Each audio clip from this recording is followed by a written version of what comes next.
Alhamdulillah, alhamdulillah, wassalatu wassalamu ala rasulillah, wa ala alihi wa sahbihi wa man walah, amma ba'd, assalamu alaykum wa rahmatullahi wa barakatuh. أسأل الله سبحانه وتعالى بأسمائه الحسنى وصفاته العلى أن يجعلنا هداة مهتدين غير ضالين ولا مضلين، وأن يعلمنا ما ينفعنا وأن ينفعنا بما علمنا وأن يزيدنا علما، كما نسأله سبحانه وتعالى أن يجعل هذه الدروس مباركة وخالصة لوجهه الكريم إنه سميع مجيب. فنبدأ هذه الليلة إن شاء الله تعالى مع رسالة الآداب العشرة لمؤلفه الشيخ صالح العصيمي حفظه الله تعالى.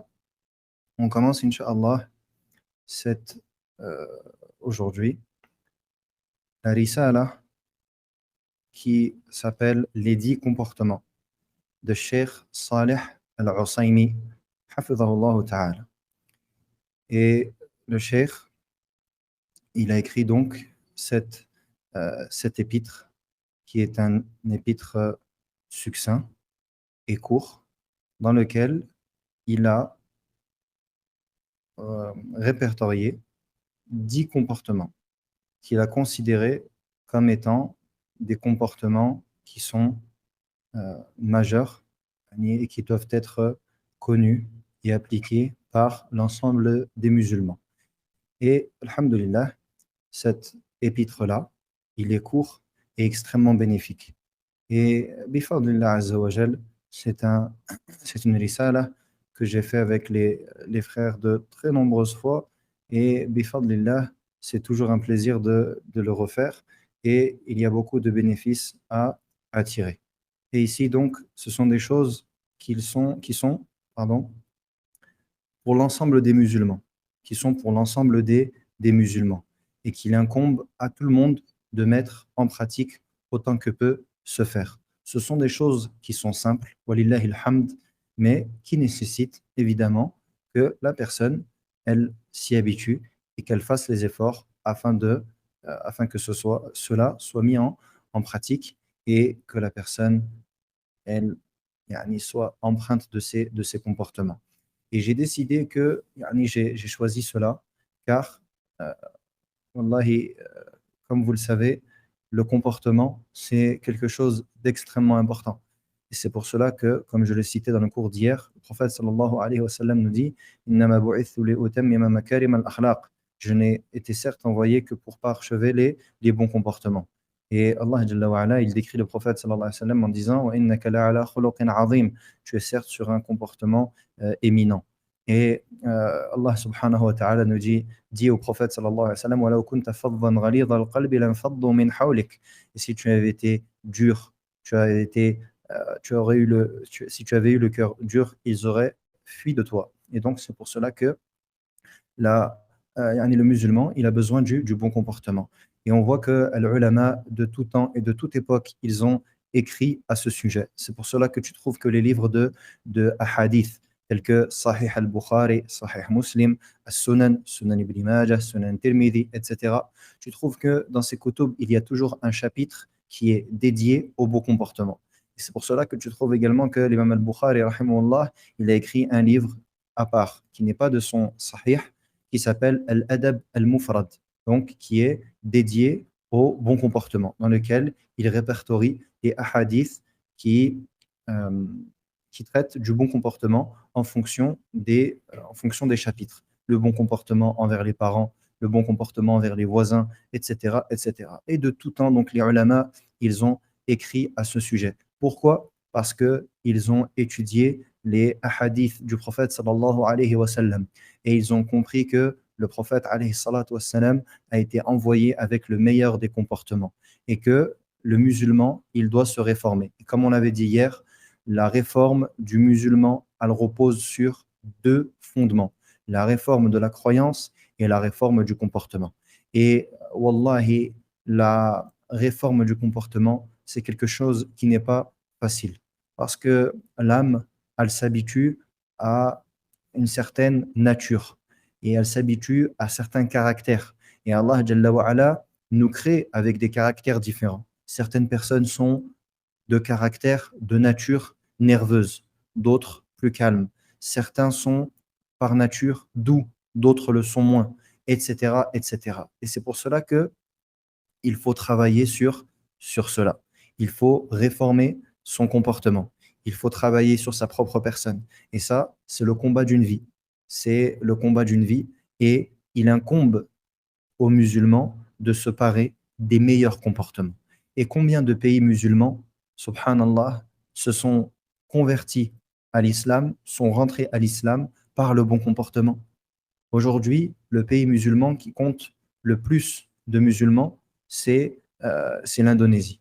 Et lorsque tu regardes l'Indonésie, subhanallah, tu vois qu'ils sont rentrés dans l'islam par le biais des commerçants musulmans. Allahu Akbar. Et aujourd'hui encore, lorsque les gens voient que les gens de la sunna sont sur le bon comportement, cela les attire.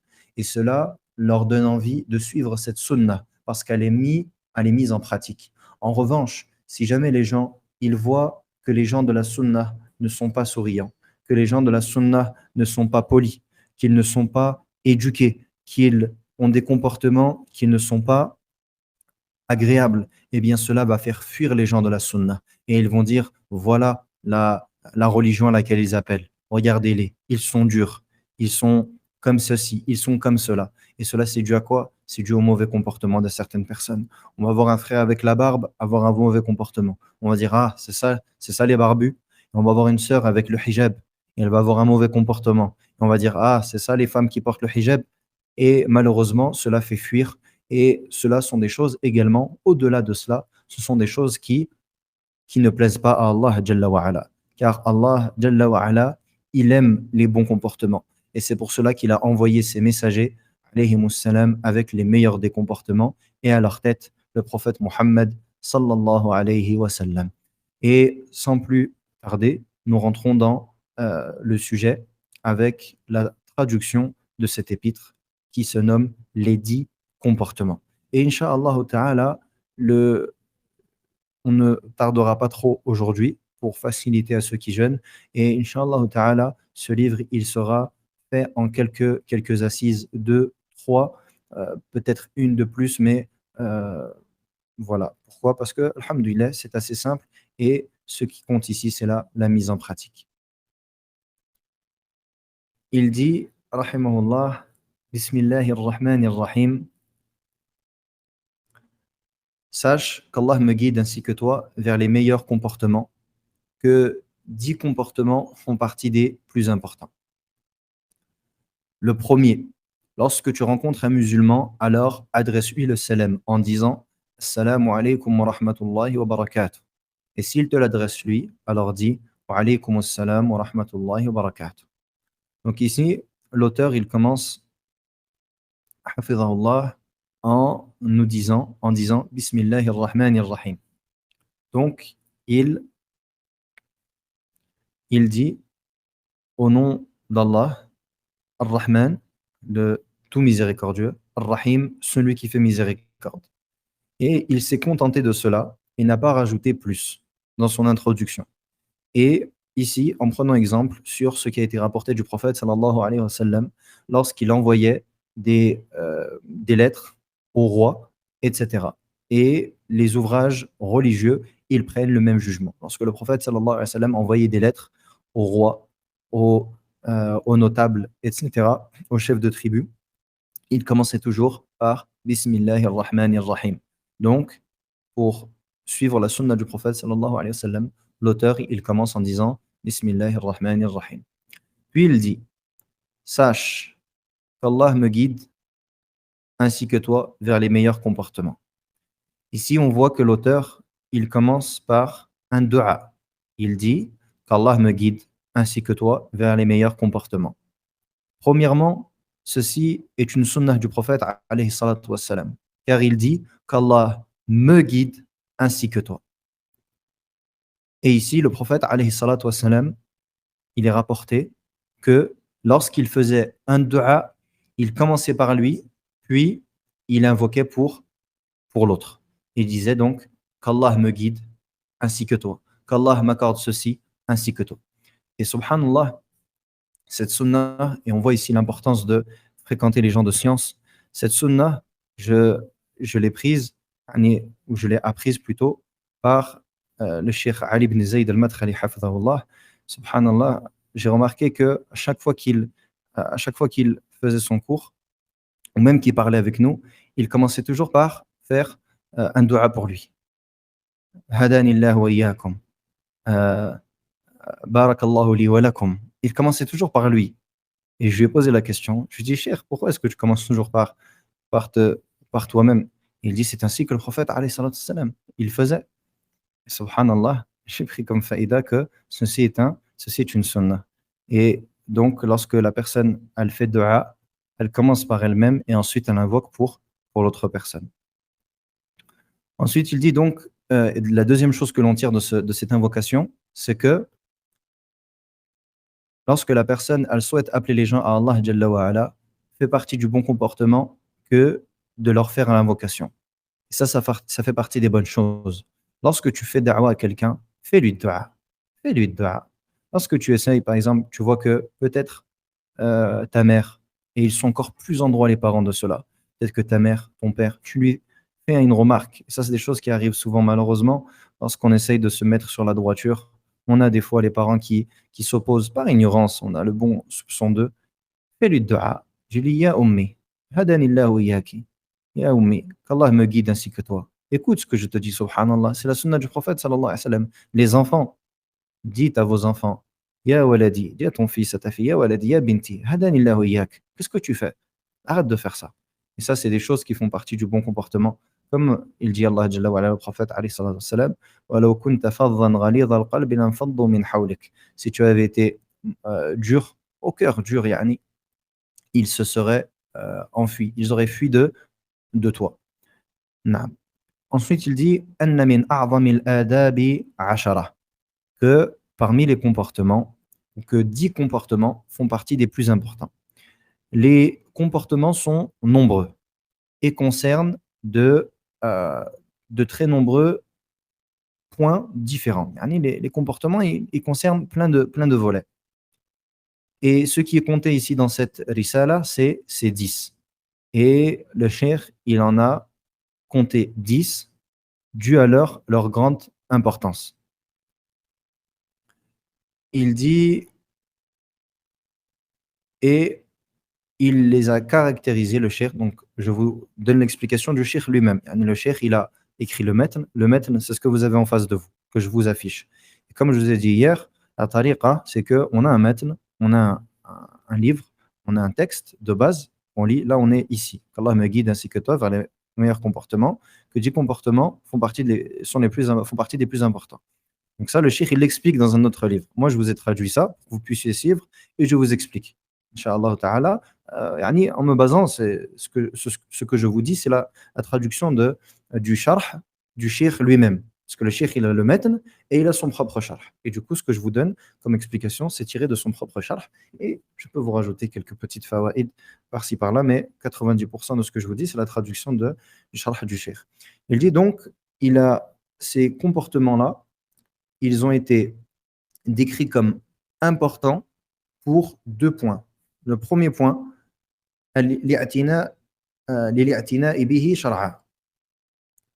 parce que ces 10 points-là ont reçu une grande importance religieusement parlant.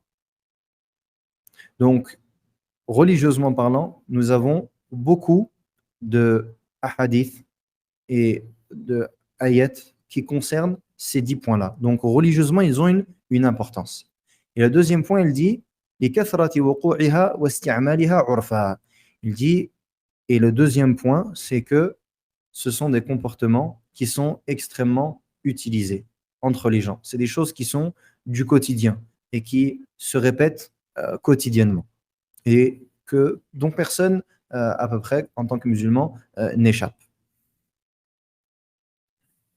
Ensuite, il dit وَالْآدَابُ جَمْعُ أَدَبْ وَهُمَا حُمِدَ شَرْعًا أَوْ عُرْفًا. Et il dit le comportement, c'est le pluriel. Donc, al-adab, en arabe, al-adab, c'est le pluriel de adab. Et l'adab, donc le comportement, c'est tout ce qui est loué religieusement ou dans les us et coutumes. Le comportement, c'est tout ce qui est loué religieusement ou dans les coutumes. C'est donc tout cela, on appelle ça des adab, le pluriel de adab. Et tout cela sont donc des caractéristiques louables, des caractéristiques qui sont notables. Et donc, celui qui a un bon comportement, on dit qu'il est mu'addab, ou bien qu'il est dhu adab, en arabe, pour celui qui veut. Et, euh, et donc ici, on a deux choses, deux sources depuis lesquelles on tire les bons comportements. On a la religion et les bonnes mœurs, les bons us et coutumes. Donc, si nous avons religieusement une chose qui est caractérisée comme étant un bon comportement, ici, le premier comportement, par exemple, c'est le salam, le comportement du salam. Nous avons des ayats qui concernent le fait de passer le salam. Nous avons des hadiths. Donc, nous tirons le jugement, ou bien nous considérons le fait de passer le salam comme étant un bon comportement. Pourquoi? Parce que des preuves religieuses qui concernent cela. Maintenant, on a une deuxième chose, c'est les us et coutumes. Il se peut qu'une chose soit les bonnes us et coutumes, les mœurs saines, les us et coutumes saines. Par cela, on peut également déterminer qu'une chose est un bon comportement ou non. Par exemple, si on nous demande est-ce que se, euh, se gratter le nez, c'est un bon ou un mauvais comportement. On va dire c'est un mauvais comportement. Taïb, je vais te dire c'est quoi la preuve, c'est quoi le dalil. Rapporte-moi un hadith qui considère que se gratter le nez, c'est un mauvais comportement. Par exemple, on va dire non. Mais dans les us et coutumes des gens, le fait de se gratter le nez devant quelqu'un, c'est quelque chose qui est mal poli, c'est quelque chose de mauvais. Pourtant, on n'a pas de preuves à ce propos. Donc, ça, c'est des choses qui sont tirées des mœurs, des bonnes mœurs. En revanche, les mœurs, par exemple, des personnes qui sont mécréantes, on ne peut pas se baser dessus. Pourquoi? Chez les mécréants, ça fait partie des mœurs qu'une femme ne soit pas couverte, qu'une femme soit découverte, qu'elle soit presque nue. Et pareil pour l'homme. Pour eux, dans leurs mœurs, c'est quelque chose de normal. Et à l'inverse, quelqu'un qui se couvre, c'est quelque chose d'anormal. Alors qu'est-ce qu'on dit? On dit on va se baser sur les mœurs? Non, les mœurs saines, les mœurs des musulmans, les us et coutumes des musulmans. Comme ceci est connu pour avec ceux à qui Allah Jalla wa Ala a accordé le bienfait de vivre en terre d'islam. Et on demande à Allah subhanahu wa ta'ala de tous nous accorder le fait de vivre et de mourir en terre d'islam. Je vois des personnes qui essayent de lever la main. Si vous avez des questions, Inch'Allah, vous pouvez poser dans le bot. Et le bot, j'ai mis le lien dans le message qui est épinglé sur la chaîne. Vous avez un message épinglé sur la chaîne avec la liste de tous les cours. J'ai mis à la fin le lien du bot. Donc vous cliquez sur le message épinglé et vous avez le lien du bot à la fin si vous voulez poser des questions pendant le cours. Et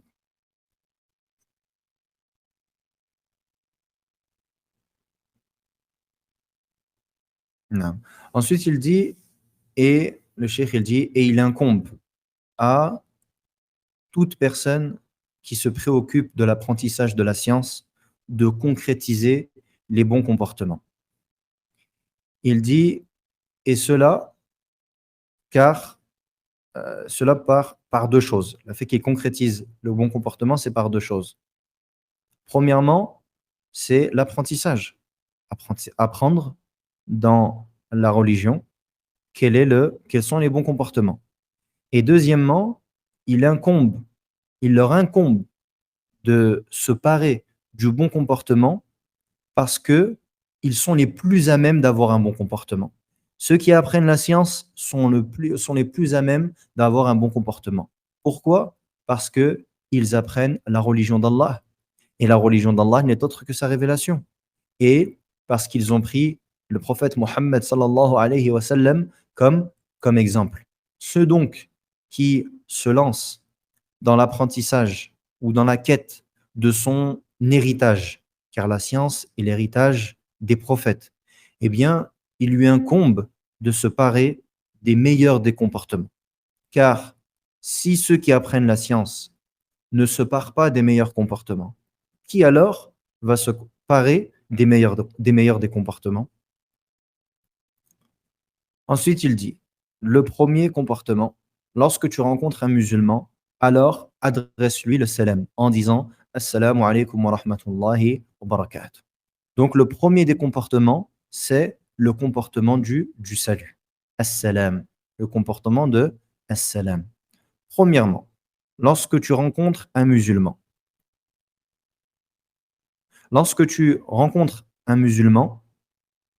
donc que ce soit en duel, que tu sois seul et que tu rencontres un autre musulman seul, ou alors qu'un groupe rencontre un autre groupe ou une seule personne. Al-Muhim, lorsque un ou des musulmans se croisent, se rencontrent. Et la rencontre, elle est de deux sortes. Une véritable rencontre et une rencontre qu'on pourrait, en arabe on dit hukmi. Je vous explique et vous allez comprendre. Première rencontre, c'est une rencontre réelle. Tu vois ton frère dans la rue, ton frère rentre chez toi, ta sœur rentre chez toi, ni ta mère, ton père, etc. Tu rencontres un musulman, véritablement. Deuxième cas de figure, c'est quoi? Et ça, aujourd'hui, ça arrive beaucoup, c'est de manière hukmiya. Ça veut dire, euh, ça prend le même jugement. Par exemple, le téléphone. Lorsque tu appelles quelqu'un, cet appel-là, il a la même jugement que la rencontre réelle, physique. Le jugement est le même. Lorsque tu envoies un message à quelqu'un, ça a le même jugement. C'est pour cela qu'il ne faut pas négliger le salam lorsque on s'appelle, lorsqu'on s'envoie des messages, lorsqu'on s'envoie des vocaux, on passe le salam et on répond au salam. Et donc, ça a le même jugement. Et la condition pour passer le salam, c'est que celui que tu rencontres soit un musulman. Donc ici, il a bien précisé, il dit, lorsque tu rencontres un musulman. Donc si tu rencontres un mécréant, est-ce que tu dis au mécréant Assalamu alaikum wa rahmatullah ou Assalamu alaikum? Non. Que ce soit quelqu'un du livre ou non. On ne lui dit pas Assalamu alaikum. On dit Assalamu alaikum à un musulman. La deuxième mas'ala, le salam, c'est Assalamu alaikum wa rahmatullahi wa barakatuh. Nous avons 3 degrés, 3 niveaux lorsque l'on adresse le salam. Le salam, il a 3 niveaux. Le premier, c'est Assalamu alaikum. Le deuxième, Assalamu alaikum wa rahmatullah. Et le troisième, Assalamu alaikum wa rahmatullahi wa barakatuh. Et c'est ici que s'arrête la formulation du salam en se basant sur la parole la plus juste des gens de science. Et c'est ce qui est connu des compagnons du prophète sallallahu alayhi wa sallam et des ahadiths. Et les ahadiths dans lesquels il y aurait, par exemple, wa maghfiratuh, ne sont pas authentiques. Et ça, c'est la parole de Cheikh. Et ici, il n'y a pas lieu de faire des débats et que la personne, elle s'emballe en disant non, Cheikh Al-Albani, rahimahullah, il a dit comme ceci, il a dit comme cela. Alhamdulillah, c'est quelque chose de simple. Ici, l'avis du Cheikh, c'est que on ne rajoute pas après wa barakatuh. Et il voit que le hadith dans lequel il y aurait wa alaykum salam wa rahmatullahi wa barakatuh wa maghfiratuh en plus, ici le cheikh il voit que que ce n'est pas authentique. Donc, c'est son avis et Inch'Allah ta'ala, on n'a pas besoin de rajouter au-delà que wa barakatuh. Donc, si jamais un musulman te passe le salam, te dit assalamu alaykum wa rahmatullahi wa barakatuh, tu lui réponds wa alaykum assalam wa rahmatullahi wa barakatuh. Khalas. Et donc, ça, c'est les 3 différents niveaux. Et ici, nous avons donc un hadith dans lequel il est rapporté que le prophète, sallallahu alayhi wa sallam, était assis avec ses compagnons. Et il reçut, un homme rentra donc et dit Assalamu alaykum. Le prophète, alayhi salatu wa sallam, dit Ashara. Un autre rentra et dit Assalamu alaykum wa rahmatullah. Le prophète, alayhi salatu wa sallam, dit عشرون. Donc, la première fois, il a dit 20, عشرة. La deuxième fois, la première fois, il a dit 10, عفوا, عشرة. La deuxième fois, il a dit عشرون, 20. Et la troisième fois, il a dit ثلاثون, 30. Et ici, il a voulu dire par cela que le premier qui a dit Assalamu alaikum, il a eu 10 hasanat. Le deuxième qui a dit Assalamu alaikum wa rahmatullah, il a eu 20 hasanat. Et le troisième qui a dit Assalamu alaikum wa rahmatullahi wa barakatuh, il a eu 30 hasanat.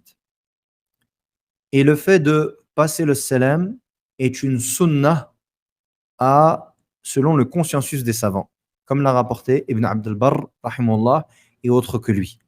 Il est donc conseillé de passer le salam à un musulman. Est-ce que si tu délaisses le fait de passer le salam à un musulman, tu vois un musulman, tu marches, tu rencontres un musulman, tu lui dis, tu ne lui dis pas, Assalamu alaikum. Tu ne lui dis rien du tout. Et tu continues ton chemin. Est-ce que tu as un péché? Est-ce que tu as un péché si tu ne dis pas à ton frère, Assalamu alaikum? Tu le croises, mais tu ne le dis pas. Est-ce que tu as un péché? Il faut répondre dans le bot, Inch'Allah. C'est pour voir si vous comprenez bien, si vous suivez.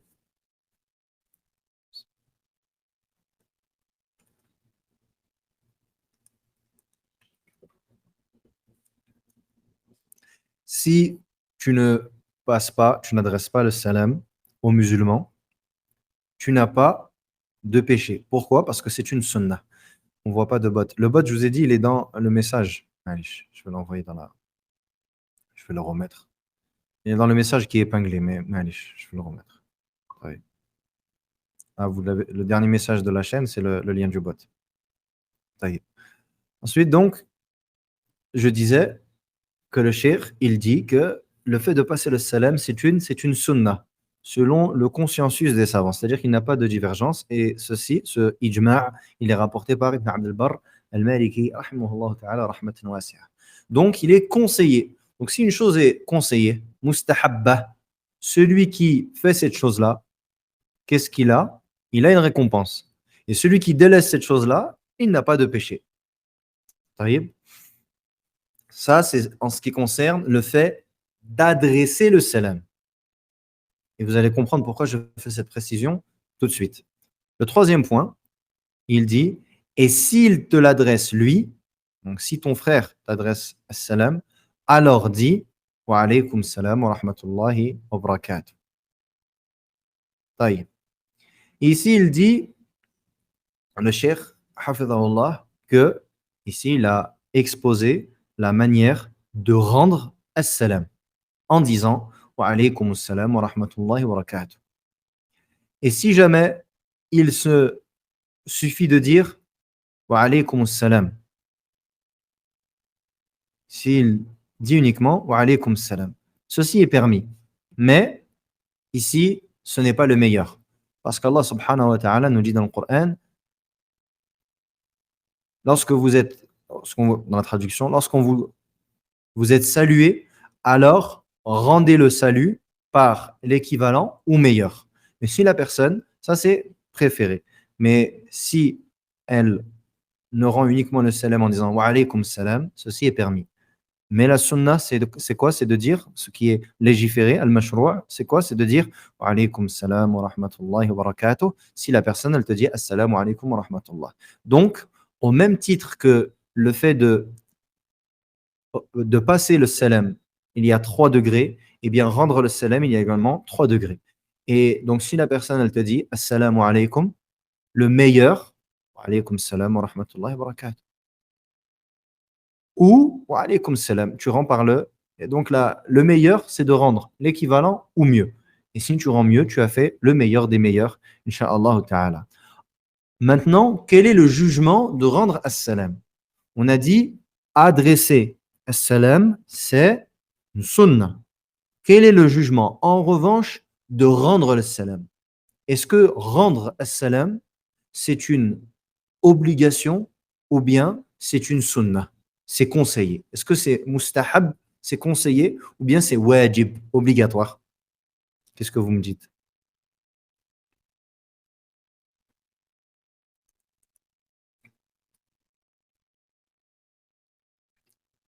Naam, c'est obligatoire. Rendre as-salam, c'est obligatoire. Donc, si quelqu'un te dit assalamu alaykum, tu dois obligatoirement lui dire wa alaykum salam. Et si tu ne lui rends pas le salam, sauf pour une cause légiférée, que le fait que cette personne-là, par exemple, soit un innovateur avéré, une grosse tête des innovateurs, et que son hajj est avéré, en dehors de ce cas de figure, tu n'as pas le droit de ne pas rendre as-salam. Et retenez juste qu'en vérité, ne retenez pas l'exception, parce que c'est l'exception qui confirme la règle, comme on dit. Il est obligatoire de rendre as-salam. Donc si on te dit assalamu alaykum wa alaykum salam, et tu n'as pas le droit de ne pas rendre as-salam. Et ça également, c'est Ibn Abdel Barr rahimahullah qui le rapporte. Et ici, ce qui est obligatoire, c'est de rendre as-salam, c'est lorsque il t'est adressé de manière particulière. Donc si on te dit à toi, assalamu alaykum wa rahmatullah, tu dois obligatoirement répondre wa alaykum salam, au minimum. Tu rends le salam. Si tu es seul et qu'on t'adresse à toi en particulier, as-salam. En revanche, admettons que tu es assis avec plusieurs personnes et que quelqu'un rentre et dit assalamu alaykum wa rahmatullah. Ici, ce qui est obligatoire, c'est qu'à minima, une personne réponde. Donc, admettons que vous soyez 5 assis et qu'une personne rentre et qu'elle dise assalamu alaykum wa rahmatullah. Si vous êtes 5 et que dans les 5, il y en a un qui répond wa alaykum salam wa rahmatullah, khalas. Le caractère obligatoire, eh bien l'obligation a été, la personne, le groupe s'est acquitté de son obligation. Le groupe s'est acquitté de son obligation. En revanche, si tu es seul, tu dois répondre wa alaykum salam wa rahmatullah. Et ce n'est pas obligatoire que tout le monde réponde au salam. Ça, c'est important de le comprendre.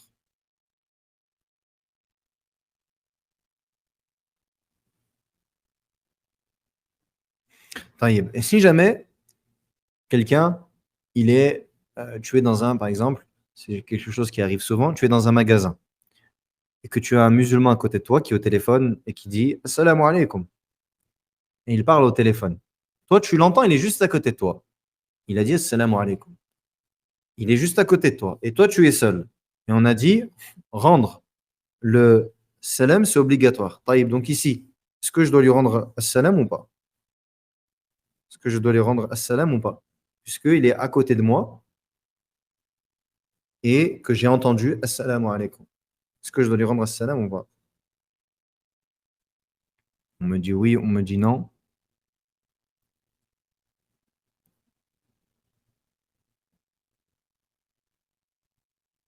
Ici, on n'est pas obligé de rendre assalam.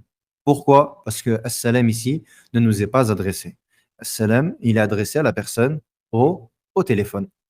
Donc ici, même si toi tu as entendu assalamu alaykum, ce n'est pas toi qui est visé ici par assalam. Donc, vu que tu n'es pas visé, tu n'es pas obligé de répondre. Et même, tu n'as pas même à répondre. Parce qu'ici, ce n'est pas. Tu peux répondre en vérité, parce que ça reste une forme d'invocation pour la personne. Tu invoques la personne assalam, mais ce n'est pas obligatoire. Et ici, assalam également, cela fait partie des noms d'Allah subhanahu wa ta'ala. Assalam fait partie des noms d'Allah Jalla wa ala. قدوس السلام المؤمن المهيمن العزيز الجبار المتكبر. Dans les derniers versets de Surat Al-Hashr, Allah Jalla wa ala, il dit As-Salam. Donc, As-Salam, ça fait partie des noms d'Allah Jalla wa ala. Et donc, c'est une forme d'invocation ici. Lorsque l'on dit Assalamu alaykum, que la paix soit sur vous. Et ici, on peut comprendre Salam, la paix d'Allah soit sur vous, ainsi que sa miséricorde et sa bénédiction. Et ici, on voit Inch'Allah, c'est le dernier point que je cite et on s'arrêtera là pour aujourd'hui, afin de faciliter à ceux qui jeûnent. Et ici, on voit la beauté de l'islam et les caractères nobles de l'islam. Les Français, qu'est-ce qu'ils se disent? Bonjour, bonsoir, au revoir. Ça ne comporte rien. C'est dénué de tout sens. Alors que nous, les musulmans, notre salutation, c'est une invocation. Lorsque tu dis à ton frère ou ta sœur musulmane, Assalamu alaikum wa rahmatullahi wa barakatuh, tu invoques Allah Jalla wa ala pour lui. Et quand tu réponds, tu invoques également pour Allah Jalla wa ala. C'est pour cela que je fais une remarque, il est important de ne pas changer nos façons de se saluer et de toujours commencer par Assalam. Par exemple, ne commence pas en disant Sabah al-khair, Sabah al-nour, Masa al-khair, Masa al-nour, Masakumullah bil khairat, comme ils disent en Arabie Saoudite, etc. Tous les musulmans, on a tous ces formulations. Tusbihun ala khair, subhu ala khair, etc. Tout ça, c'est pas interdit de le dire, mais il faut pas le dire en premier. Par exemple, tu te réveilles le matin, dis Salam alaikum, Sabah al khair, Sabbahakumullah bil khairat, etc. Si tu veux, tu peux le dire, mais ne commence pas par cela. Dis Assalamu alaikum, Sabah al khair, Sabah al nour, tout ce que tu veux derrière. Mais il ne faut pas commencer par ça et encore moins euh, remplacer le salam par ces formulations-là. Non, jamais. Nous, comme subhanallah, un des, euh, j'ai oublié son nom, avant qu'il se convertisse, subhanallah, c'était un des Quraysh, il a voulu venger certaines personnes de sa famille qui ont été tuées lors de la bataille de Badr. Et il est parti voir le prophète alayhi salatu wassalam, à Médine et il avait l'intention de le tuer. Et lorsqu'il est rentré dans Omar radiallahu anhu, il l'a vu avec son épée, il l'a vu armé. Il lui a dit, où est-ce que tu vas? Il dit, je vais voir le prophète. Je veux voir Mohammed. Il n'a pas dit le prophète. Il dit, tu vas rentrer nulle part avec ton épée. Et ensuite, le prophète, alayhi salatu wassalam, il a entendu, il a dit, laisse-le rentrer. Il a dit, ya Rasulallah, il est armé. Il a dit, laisse-le rentrer. Le prophète, il était courageux, il n'avait pas peur. Et lorsqu'il est rentré, cet homme-là, il lui a dit, Ya Sabaha, quelque chose comme ça. Comme Sabah al-Khair ou Ya Sabaha, ou j'ai oublié, une formulation. Et ça, c'était la formulation que les Arabes, ils avaient. Ça, c'est la formulation qu'ils avaient les Arabes avant l'islam. Et le prophète, sallallahu alayhi wa sallam, il lui a dit quoi? Il lui a dit, nous, Allah subhanahu wa ta'ala, nous a remplacés par meilleur que cela. Et notre formulation, c'est Assalamu alaikum wa rahmatullahi wa barakatuh. Assalam, c'est notre formulation. Et si on voit que les musulmans, ils ont ce caractère-là, ils ont cette spécificité-là. Et également, la sunna, ce n'est pas de dire salam, salam akhi. Non, la sunna, c'est pas de dire salam. C'est de dire salamu alaykum, assalam alaykum. Mais si c'est une personne, un homme, assalamu alayka. C'est une fille, une femme, assalamu alayki. Muhim, salamu alayka, salamu alayki, salamu alaykum. Al-muhim, assalam ala kada. Mais on ne dit pas juste salam. Ce n'est pas la formulation légiférée. La formulation légiférée, c'est, comme on vient de le dire, Wallahu a'lam. A-t-on le droit de dire bonjour à un kafir en premier? Ici, il y a deux situations. Dans une situation où le musulman, il est entre guillemets, en force, il a la supériorité. Il est dans son pays, il est dans un pays musulman. Et qu'il voit un kafir. La base, c'est qu'il ne commence pas par le saluer. Il ne lui dit pas bonjour. La base, c'est cela. Et en revanche, s'il est à l'inverse, dans une situation où ça peut être une forme de bon comportement et que ça peut amener les gens ça peut attirer les gens à l'islam, que de voir que le musulman il a un bon comportement et qu'il, par exemple, tu as un voisin mécréant. Wallahi, tu es peut-être le seul musulman de l'immeuble. Il va te voir et à chaque fois que tu le vois, tu vas jamais lui dire bonjour.